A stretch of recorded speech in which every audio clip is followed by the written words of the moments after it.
Hey, good morning and welcome to my channel. How the heck are you? You have dropped in on Kimmy's Real Adventures and stuff. And today I will be continuing the story of Dear Los Angeles, the city in diaries and letters from 1542 to 2018. Sorry about that. And do you love LA history? Do you want to know what the people thought way back when? Well, I'm going to tell you about it. So here we go. And I last left off at January the 12th, 1968. And I really like that entry by Octavia E. Butler. It is Power Corrupts the Corruptible. Oh, ain't that a fact? Okay, now today I'm starting with January the 13th, 1847. Here we go. We continued our march and encamped near a deserted rancho at the foot of the Cahuenga Plain. Soon after we halted, the Californian Peace Commissioners appeared. Oops, I'm about to drop the book. And the terms of peace and here they go again, giving me words I can't pronounce. Why do they do that to me? Maybe it happens to you too, huh? Speak English. Cap. It's CAPITULATION. Capitulation were finally agreed upon and signed by the respective parties. Oh gosh, I'm losing my mind in the book. Okay, yes, the capitulation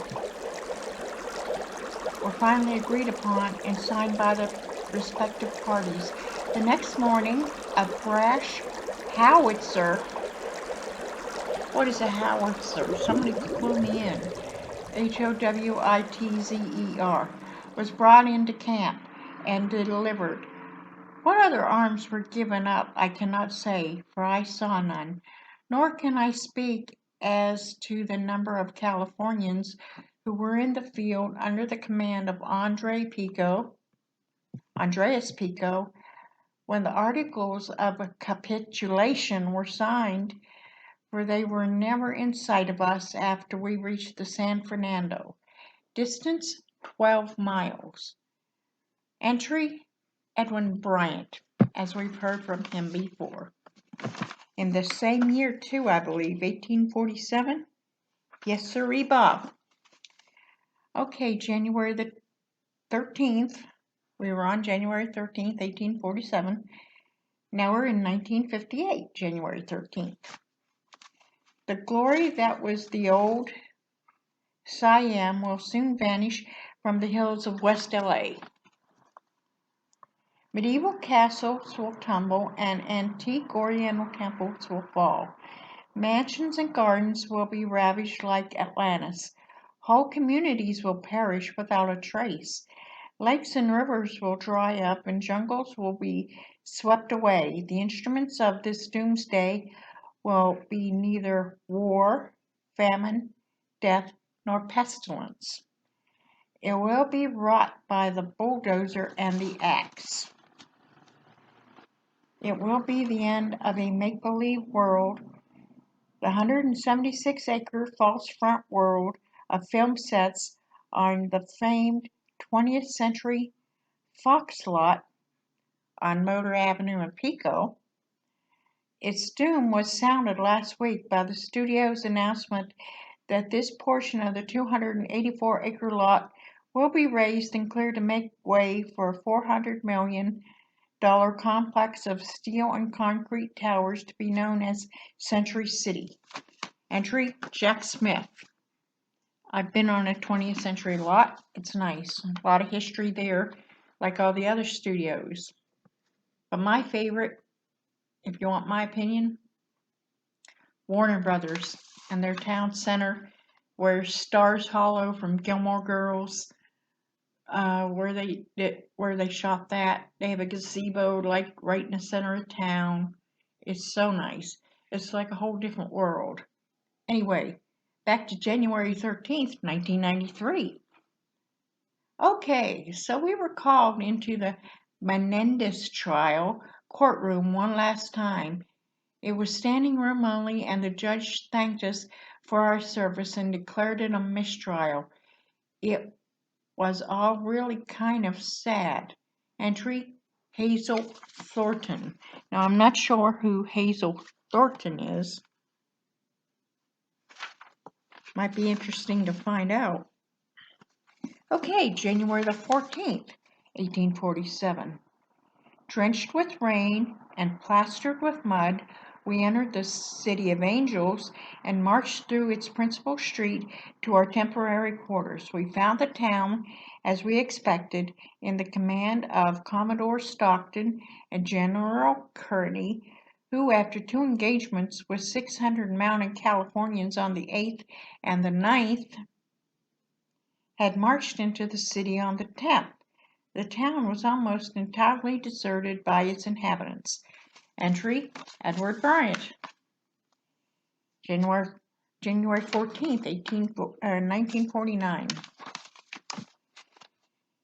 Talent agent Herman Citron arrived with Montgomery Clift, with whom we discussed the story, selling him the idea at last, or so we think.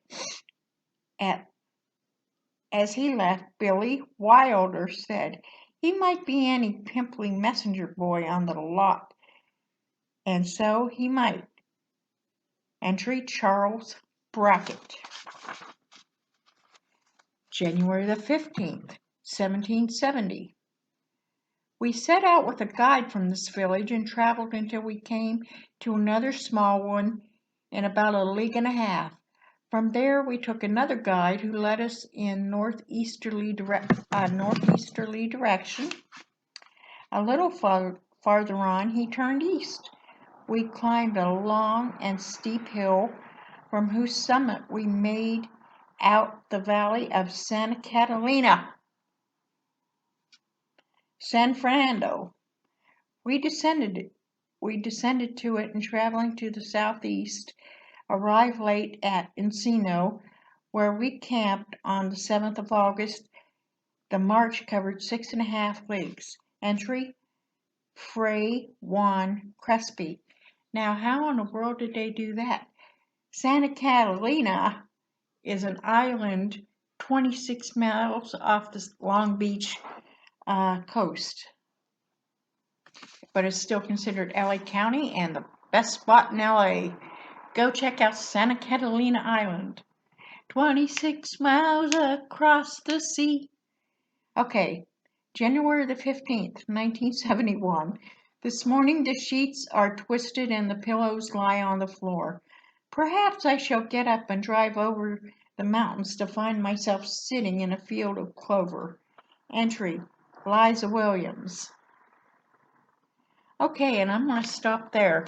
Next time I will pick up on January the 16th, 1770. Ooh, that's going to be a good one, huh? Okie dokie. I hope you have a fantabulous day. Go out and conquer the world. Stay goofy. And see ya. And if you like, hit the like button. Please hit the like button. Hit the subscribe button. Hit the notification bell. Drop a comment in the bottom and tell me what kind of content you want to see or what book that you might want to hear me read from. This is Storytelling Hour. That's it. Okay, see ya.